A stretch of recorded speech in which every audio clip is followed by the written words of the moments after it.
बहुत समय से एक पर्सन प्रतीक्षा में है कि उसकी बारी आए, उस पर बातचीत की जाए।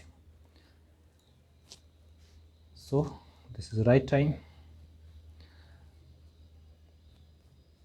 to answer that question. One of my dear friend asked me, I love you. I want to be your friend, but I don't know you. What to do? आपको प्रश्न थोड़ा सा अजीब लग सकता है, लेकिन ये एकदम सही प्रश्न है। ये सही तरीके से व्याख्या करता है प्यार और दोस्ती की। आपको प्यार करने के लिए किसी को जानने की ज़रूरत नहीं है।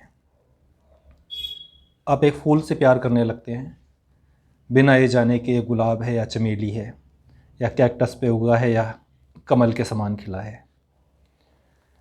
आप किसी भी प्राकृतिक पशु को, प्राकृतिक नज़ारे को प्यार करने लगते हैं बिना ये जाने कि ये किस प्रदेश से, किस प्रजाति से बिलोंग करता है। लेकिन अगर दोस्ती करनी पड़े फिर मामला थोड़ा सा गड़बड़ हो जाता है।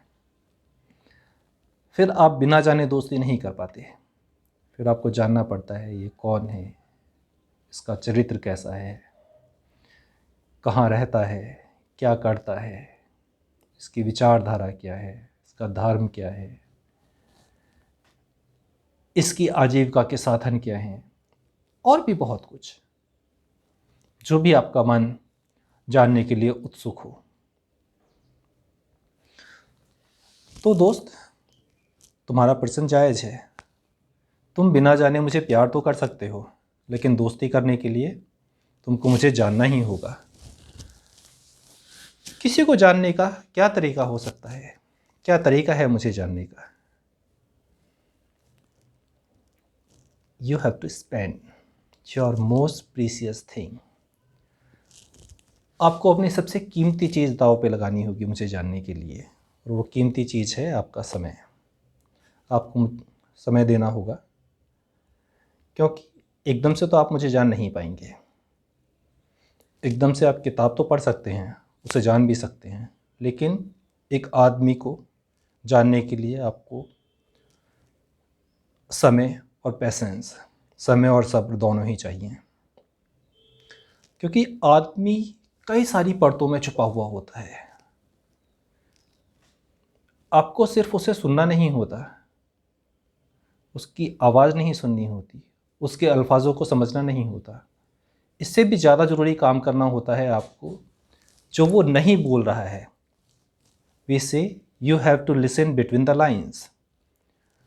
जो शब्दों के बीच की खामोशी है, आपको उसे सुनना होता है, और उस खामोशी को सुनने के लिए आपको समय और सब्र दोनों की ही ज़रूरत पड़ेगी। क्योंकि आप एकदम से मुझे नहीं जान सकते।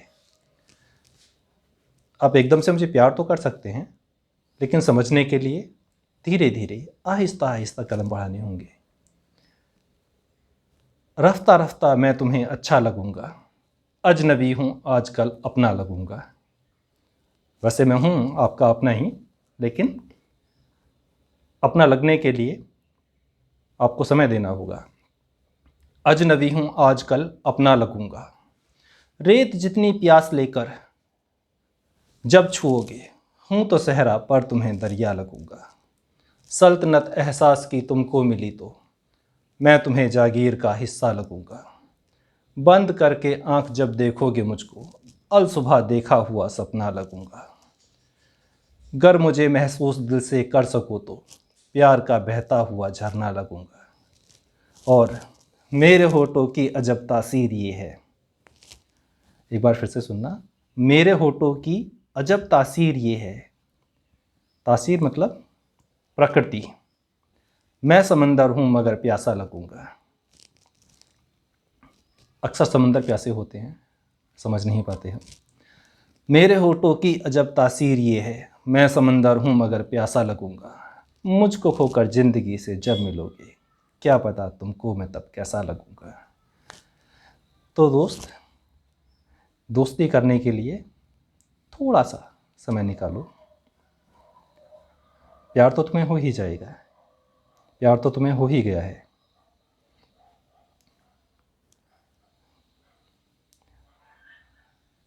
मेरी बात को सुना, समझने की कोशिश करी, उसके लिए आपको नमन, प्रणाम, धन्यवाद।